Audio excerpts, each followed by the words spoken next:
There is this trending issue that has been going on the internet, and it's all about our legend, Mr. P. P Square. Sorry, Peter of the P Square. He has come out on the internet to be vulnerable and say all that the family has done to him and the rest. So people go behind and be like, why is he coming out to say all these things? He's a man. He should just bottle up the problems and fight indoors. Don't come out and say the problems that he's facing in his house, in his household, in his family. So that is really a thing that the society have come to believe, that men are supposed to bottle up their problems, their emotions, and not say it out. They'll be like, why is a man crying? He's not supposed to open his mouth. He should carry the problem and see it to the end. That is why he's a man. But when it comes to a woman, they'll be like, share your emotions, talk about it. A problem shared is a problem solved. See, even out there in the society, you can see a fellow man finds it easier to help a woman, but very, very difficult. It's rare to help his fellow man. So that brings us to the topic today: men, grief, and the pressure to always keep it inside. So today I am joined with two wonderful and handsome men in the studio. I have with me Mr. Victory George. Mr. Victory here has been our person for a very, very long time. You're welcome, sir. Thank you very much. It's How good to are be you here once feeling? again. I'm feeling very well. Thank you. Welcome. Thank you. And I have with me Mr. Nadozie. I'm correct, right? Yeah, you are. I mean, there is an AKA to it. Is there an AKA, Yeah. Mr. Fireworks. Oh, nice. Wow. Okay. Mr. Fireworks. Okay. So I would love to have this conversation with you, even though I know you'd be like, now woman, they talk this thing, but calm down. Let's just talk about this. I'm learning too. I'm learning in case I get married tomorrow. So let's start off with you, Mr. Fireworks. I like that name now. I'm going to leave the Mr. Nadozie with you. So why is it that the society have come to believe that men are supposed to keep everything inward and not to open their mouth? Is it a thing that has been there all for generation, or is it just the man in me, the man mentality, Firstly, I want to ask you, have you ever come across the phrase "boys don't cry"? Yes, I have. Yeah. Okay. I think there is even a book on that or something like that. And act like a man. Okay. And that brings me to what I want to see on this whole topic. Firstly, the whole idea is not strange or strange to any one of us, because from childhood we've been taught by words, deed, orally, by action that Yeah. should be able to control your emotions as a man. Do not show Emotions. emotions. Do not show your vulnerability as a man. Endure it. Keep the tears within. And it's a societal thing. It has been a societal thing. It has been something traditionally, even in the modern society, we experience it every day. And I feel it's something that has been there. Okay. It's just like a stigma that has come to stay over time. So I would say it's been there always. Okay, you believe that it's a societal thing, Yeah. not a personal thing. Do you agree with him, Mr. George? Yeah, I do. I do. Well, most times, even our own decisions as persons are formed by the society. All right. So the society wants every man to be strong. The society wants you to always be a man. So the fact that you're a man, you should not feel pain. The fact that you're a man, even when it's there, you should behave like it's not there and always show up. So because it's a societal thing, it has also affected the mindset of a man. So even if you feel like, I think I should be vulnerable, I think I should speak up about this thing, you remember, oh, more, no. If I try this one now, they will say this one are less, that kind of thing. So it already affects our own mindsets too as men, even though it was a societal construct. But as far as it was a societal construct, right now, it has even become the mindset of most men as well. Okay. Now, let's talk about strength, because they say men are supposed to be strong. I think that's the generalization of all this thing. Yeah. Whether in society or family wise, or personally, sorry, they believe is men are the stronger gender, the stronger vessel or something like that. Now, what do you think strength means to you personally? Okay, the first thing I would say is being strong does not equal to, or being weak does not equal to being vulnerable. All right, so you can also be strong and be vulnerable. Being strong does not mean that you don't feel pain. Being strong does not mean that you ignore the pain that you feel. Being strong means that you acknowledge your pain, and after acknowledging it, you find healthy ways to solve that problem. Many men today go into many things like drug, womanizing. Some of them are even very angry. Some of them, if you see them, they're always frowning, their old style. Yeah. Not because they chose to be so, but they feel like that's where strength comes from. They feel like that's where they can channel their pain to. So since I can't show my pain, it is being shown in all these other aspects. And I feel like it's something that we should review and think about. Okay. Mr. Fireworks. Sorry, I love the name, like I said earlier. So I will keep I will keep using that name towards you. Okay. Now, you said something behind the camera before we started. You said this is more like a personal thing, right? It's relatable. It's more relatable. It's more personal to you. Now, do you think is it that when you grew from childhood, were you groomed to be a man, like, to be that non-vulnerable or non-showing emotion kind of person? I'll give a simple analogy from a childhood experience. Okay. I think that was in my primary school. Something happened. I think I had an issue with one of my classmates in my primary school days. And I had to rush to report to one of the uncles in school. And he said, "Is it that small thing? Can't you fight back? Can't you fight back?"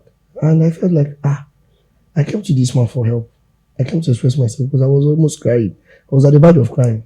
I said I should go and fight back. Was it a fellow man or? Yeah. Okay. Thank God. Yeah. Not saying a woman. He said I should go and fight back. I was like, oh, really? And I went back home and I fought back. This was far back in primary school. So I fought back even though I was beaten. Yeah, he threw me a slap really nice. But then it dawned on me that I'm here to protect myself. Nobody's going to do it for you. Yeah. So, and it became a thing of where you suppress whatever feelings and emotions you have at that moment and figure it out as a man. Yeah. So over time, it became a part of me that whenever it happens or whenever a thing happens, just try and figure it out. So yourself. even today, you will not be able to be vulnerable to someone else or tell someone, "This is how I'm feeling. It's hurting me, but I need to speak out." They say that men are the highest rate that commit suicide or something like that. The highest gender that commits suicide. So I'm not saying that you are suicidal or something like that, but there are times where you feel you need the need to speak to someone, right?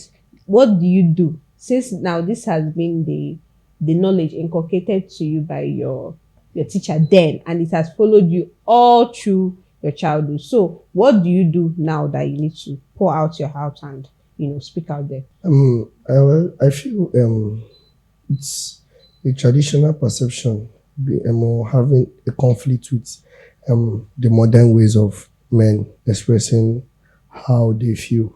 And particularly, I've learned to be more open to people very close to me.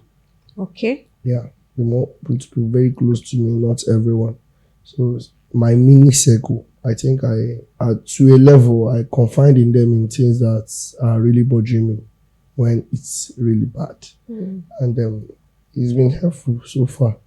And I feel each and every one of us should find those little persons, those kind persons in your life that you feel when you tell them this, it's not going to go out. And our weaknesses and pain are not naturally or not basically attached to when someone dies or when sometimes it's our mistakes.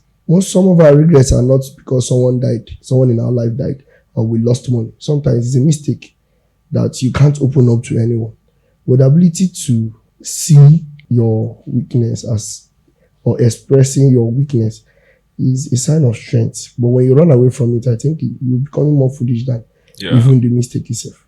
So understanding that, I really need to talk to someone about this than suppressing it, because when you suppress these things, it's metamorphoses into so many symptoms that when I start mentioning them here, we see it every single day of our life, and people will feel like, I think we make this guy act this way, and this is someone you know is very normal. And I guess that's one of the things. Okay, Mr. George, I would love to, because I mentioned this earlier when we started.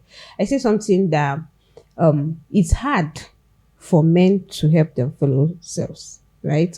Because that thing is what is believed on the social media. Or do you think that's more of a social media belief or ideology than something that really happens in life? You know, people say social media is a different word on its own, but reality is still reality. So is it a thing that you've seen, or if you have a personal if you have a personal story, you can actually tell us? You know, the truth is, it's not just a social media thing. It's real.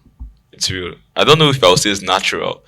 It's natural for a man to be moved to help a lady than his fellow man. Why? Because we feel like, as a man, I'm a man, you're a man.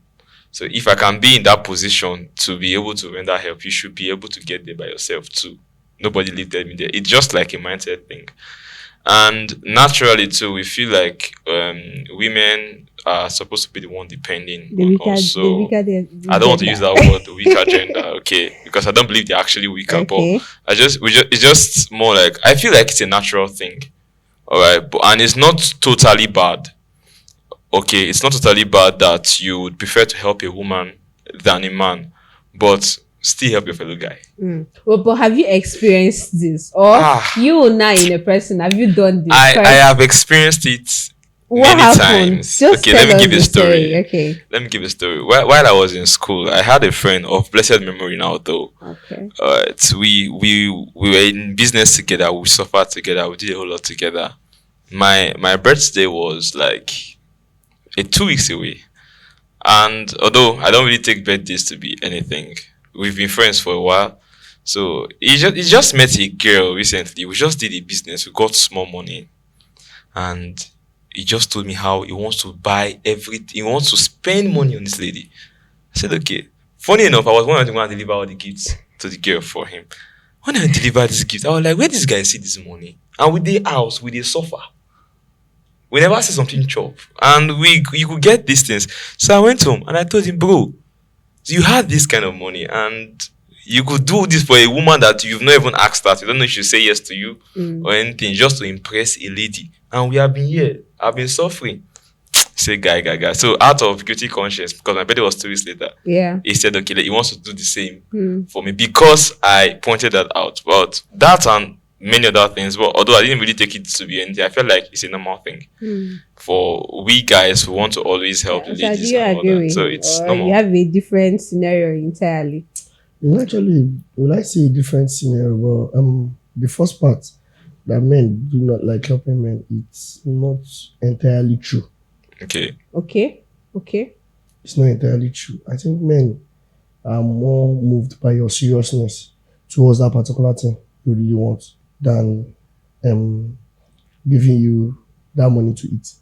Yeah, true. Because ladies, I agree with that. Most times request for things that are immaterial, things that not really count. That is what ladies do request for most times.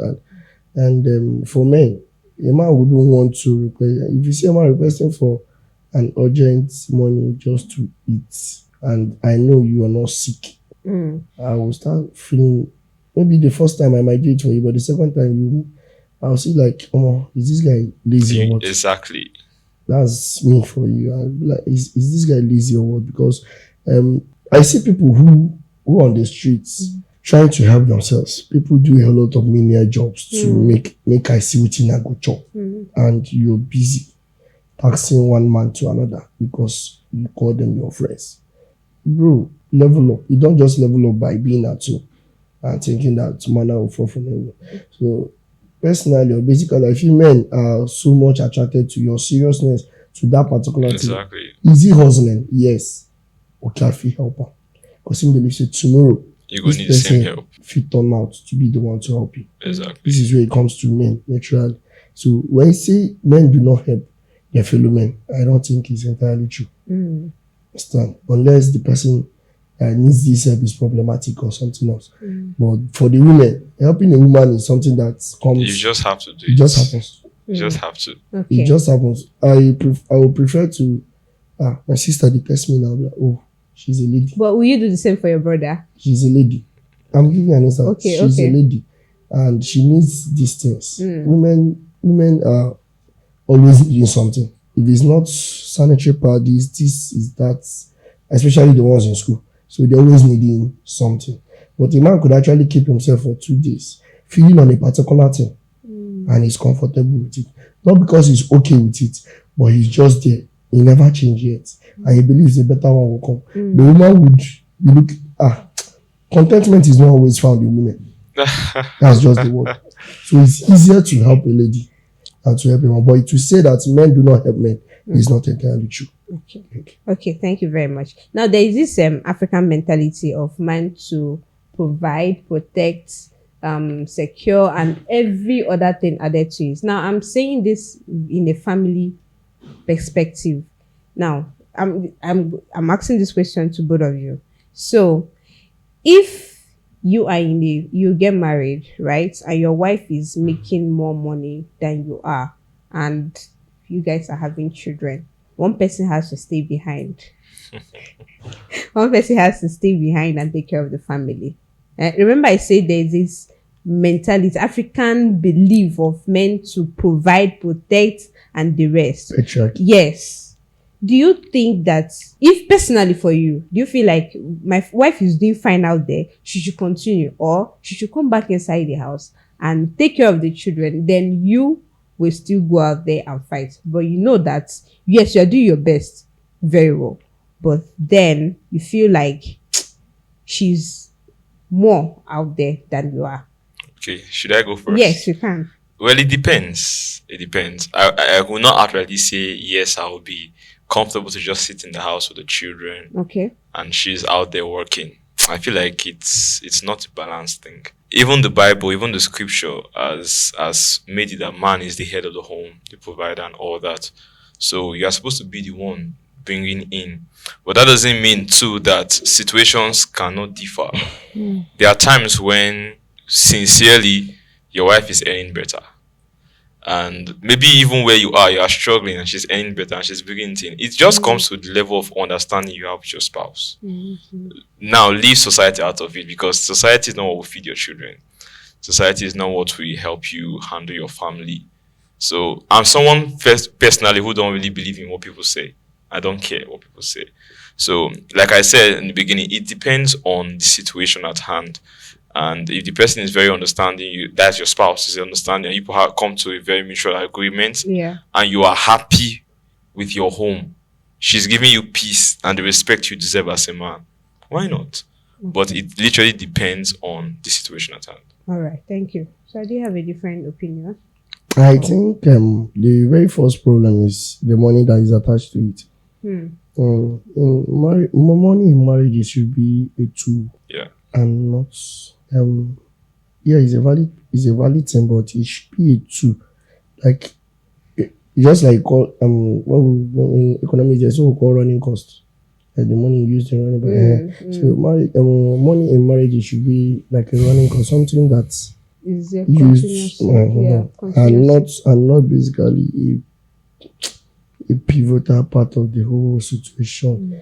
Yes, money is vital in marriages, but when you make it the basics of who earns more becomes a problem.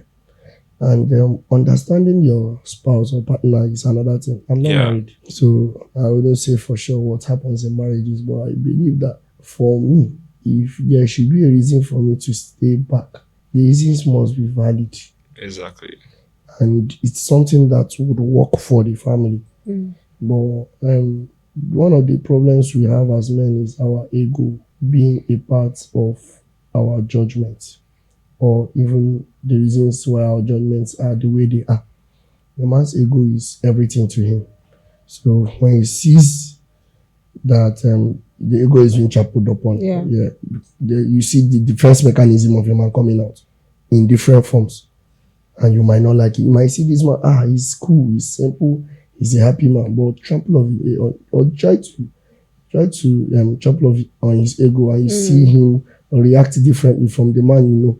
That's the reason why I feel like when you tell him to go because stay back at home. Personally, if the money I'm earning can actually provide for my family, there is no need for me going back because he earns higher. Exactly. I get in my point now. Yes, so it's not necessarily about who earns higher. It's about what works. Understanding what works. Okay. Now, before, because I have 2 more questions before we round up. Right. First question is, do you think that when a man walks up to you, your friend walks up to you, asking for help, right? Will you offer that help, or will you show him ways to get out from that place where he is? Do you think that if a man coming to you to ask you for help, right, talk about his problems with you and everything, do you think he's not being a man enough? Or when he comes to talk about his problem, just tell you things that is going on and stuff like that, open up to you, when a man opens up to me, a friend, let me use the word a friend, because nobody can just come up and open up to you. Opens up to me, and there's one thing I will always say: when people tell you things out of confidence, let it remain confidential. Exactly. Yeah. Because he saw a whole lot of persons before he came running to you. And I'll give them a very simple analogy from my personal experience. I'm into educational consultancy, and going through these business processes, the business as of today, how I started was through a friend who was into the same line of business. And for others, or rather for him, before getting into the position or where he got to at the point of his life now, he went through a lot to learn this particular business, to get to the standard where he got to before he brought me in. And each time there's sometimes when we discuss, he'll be like, Shena, because you know learn Abi. You make some statement like, because you know learn Abi, and I will laugh over it. I'm always appreciative of the fact that he didn't allow me go through the process he went through. Because if I have gone through that process, who knows? He's my close friend. We might actually fall off the track at some point. But because he suffered, does not necessarily mean he has to make another person suffer.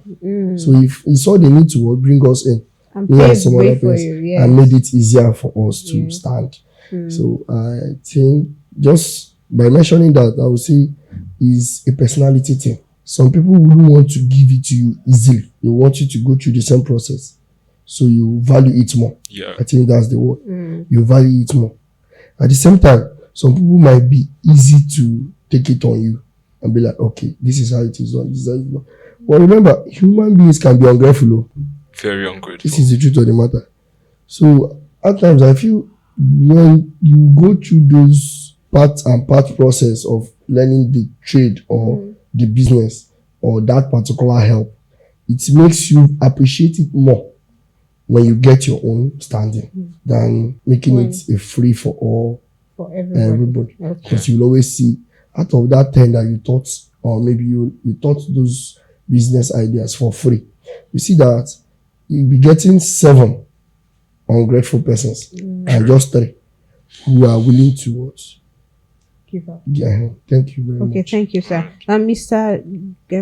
George, I think this should be our last question, right? Do you think that women are the main pushers of men? Keep to yourself, like you're smiling. Do you think that women are the ones pushing this ideology that men should be men and not show out themselves and not be vulnerable? Because women will be like, he's a man, he's supposed to hold it up, he's supposed to talk about, he's supposed to swallow it and do things that a man is supposed to do. He's not supposed to tell his problems out there. Well, I don't totally think it's women per se, although there are women who actually push men into doing things or holding back things. That's a fact. But I don't think on a general scale it's a woman or women that does that. Okay. In short, I've actually come to discover that there are most times women who like men who are vulnerable. Oh. Yes. I have experienced a handful of such people who they prefer that their man can be open to them, can be real with them, can share how he feels with them. They appreciate it more. There are women like that as well. So it's a two-way thing. But it's not necessarily it's because of women that this is happening. No. Like I said initially, it's already a mind construct in a man's heart that I have to be strong. So even when it comes to grieving, like my brother said earlier on, grieving is not about when someone dies. If you break up, looking at a relationship, you grieve. You lose a job, you grieve. When you lose something that is of value to you, it brings grief. All right, but the way women grieve is different from the way men grieve. A woman can cry at her heart and all that, but when you just see a man crying, it's as if this man is less of a man or is a sissy or something like that. Yeah. But it's not supposed to be. God created us, and He put that mechanism in us to cry, to react to these things naturally. But the society and where we live have made it look like man should be strong. So what I would say is, the truth is, yes, you should not just go out as a man and just start crying or just behave like you don't know what to do, of course. But accept that if you are feeling pain, it's okay to feel pain. If you feel like crying, it's okay to cry. If you feel like letting it all out, just talking to someone, being vulnerable, it's very, very okay. Anything you will do to make you heal from your grief is better than holding it back because you want to be a man. Thank you. Thank you very much, sir. Thank you all. Thank you so much for this. Like I have learned to, as a lady, to always be open and be vulnerable and allow your man to be vulnerable. So it's really wonderful. Thank you very much. Thank you for the words of advice. Thank you so much. So my people, you all have heard it, and as usual, check out this episode on our social media platforms, on our YouTube. You can share your thoughts on the comment section there.